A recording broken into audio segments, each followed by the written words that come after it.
Daniel Bryan, from interviews I've seen with you and from when we've chatted previously, and I hope you don't take this the wrong way, you don't seem like the most ambitious guy in the world, but you seem to sort of go along with everything. But what is happening is incredible. Is that sort of fair to say, that you haven't pushed for this, it's just happened really organically? Yeah, and actually, so WWE did these personality questionnaires with the top WWE superstars to see, hey, what's the personality types of these different superstars? And one of the things that they rank is ambition throughout these questions. You don't know what they're ranking.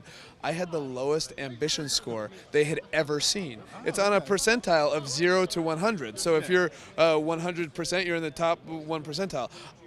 My score was 1. Really? Score You're 1% ambitious. Yeah, 1% ambition. And the person who was running the test said to me, she's like, how are you here? Like, you shouldn't be anywhere near this successful, being how unambitious you are. And not only that, on the power scale, how much you want or desire power, on the same thing, I had a 0. And so, and then when she was talking to me about it, it's because to me, I see this as not a competitive thing or me trying to be anything other than just, I like doing this, so this is what I do for fun. And in pursuing something that I do for fun, I've happened to reach a very large stage, and a lot of people like me. So it's... I'll tell you what, if you had even 10% ambition, you could, the world's your oyster. I mean, really. Right. So yeah, it's just interesting how when you brought up ambition, I thought, oh, that's funny. But I mean, it really is an incredible journey. We spoke at SummerSlam when the Yes movement, the train was sort of leaving the station, and it's just gone full speed ahead. It's been an incredible sort of 8 months for you. Are you gobsmacked by it?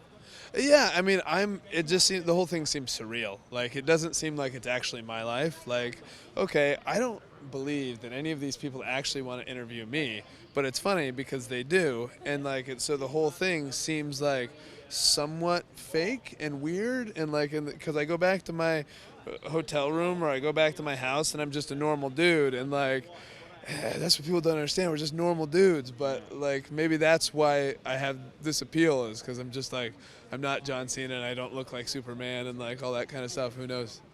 Well, Sunday's going to be an incredible night. What preparations have you put in for one, possibly 2 matches? So I am just making sure to take care of all my injuries. I'm training for cardio, but I'm not doing anything crazy to where I could get hurt or anything like that. I did some kickboxing the other day just to keep my hips fluid and all that kind of stuff. So just so when I'm out there wrestling, everything feels loose and how I want it to feel. So, and that's pretty much it. Keeping my cardio up and that sort of thing. Now, last night you and Brie were talking about the wedding plans for next Friday, is that right? Next a week Friday, today? next Friday, Incredible. Yeah. Can you tell anything to MTV about the big day? Any little secrets? Well, so apparently you're supposed to exchange wedding gifts with your wife. I didn't even realize that was... really? Yeah, I didn't even realize that was a thing. So I got Brie a surprise for that. That I can't reveal to the world until I actually give it to her. But the other stuff, Brie is taking care of it. This is my role in the wedding. I'm going to tell you my role in the wedding. Okay. Brie asked me this. What do you think about this? And you can tell by the tone in her voice that she really likes it. And then I say, I think that's great. And then that's what happens. That's my role in this whole thing. That, and to be there as she walks down the aisle. As long as I'm there, she is happy. And as long as I agree with her decisions, she is happy. What I'm really looking forward to is actually just seeing her walk down the aisle, because that's, I can't wait to see her in her wedding dress. It's going to be awesome. It's going to be awesome. I think that's why people relate to you, because you're a real bloke. Yeah. I think I think we all feel the same about weddings. Well, best of luck for that big day. It's going to be awesome, and that's going to be on Total Divas, right? Yeah, they're filming it for Total Divas, which is kind of stressful, just because I don't want it to be lived for other people. I don't want our wedding to be lived for other people. I want it to be lived for us. And Brie has kind of told them, hey, stay out of our way a little bit for this. Just, you guys can film it and all that kind of stuff, but we're not doing any drama. We're not doing any of that. At least the 2 of us aren't. Maybe the other cast members can have all the drama and all that kind of stuff. But for us, we're just going to enjoy ourselves and make the day about us. Are you quite cautious of that? Because obviously the cameras are following you around, 24/7 for this series, and I imagine being the kind of guy you are, that's quite a big deal for you. Yeah, well, the nice thing is that they don't follow me around 24/7. They follow Brie around 24/7. Yeah, you're not a diva, right? Not with that beard. Yeah, and so that's the nice thing is that I actually get little breaks here and there of all that, where Brie doesn't. And so, but yeah, I'm not the type of guy who enjoys being followed around by cameras all the time.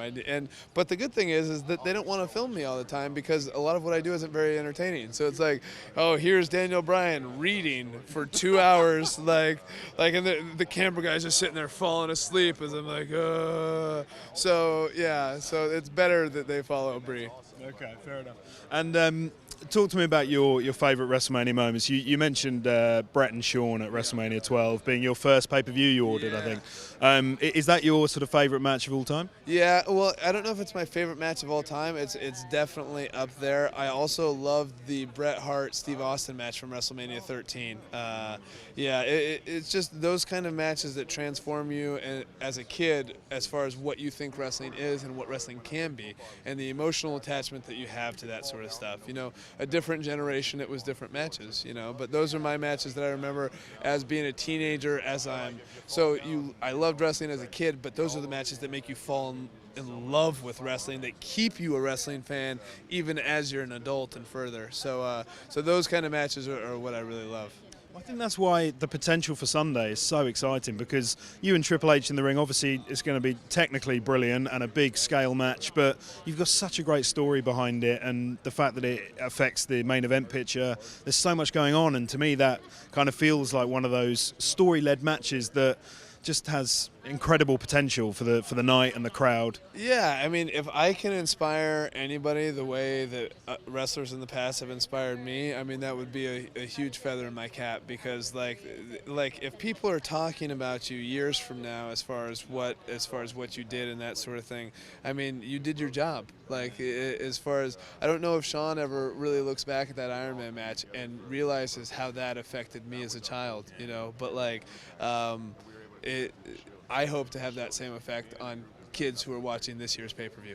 Absolutely. And who do you go to for advice? Do you seek the advice of people like Shawn Michaels? I always go to William Regal. William Regal is my go-to guy. William Regal and Jamie Noble, who is a producer backstage, because I've known Jamie for years. We teamed together when we were in Japan and stuff like that. And William Regal helped train me when I was in Memphis, and so he's just a guy who has an infinite amount of knowledge and has just always been supportive. We spoke to him at the Performance Center a few months ago, and he had nothing but praise for you. He's a very nice guy, isn't he, William, really? Yeah, he's a great guy, and he's great because he's not just a mentor to me, he's a mentor to a lot of guys backstage. If you ask Sheamus or Cesaro or anybody like that, like who's one of the most influential people in your career, almost all of them would say William Regal. So he's the guy that I go to. Well, best of luck this Sunday. Thank you very much. And I hope to see you lifting the belt at the end of the night, please. All right, thank you. Okay. Thank you very much.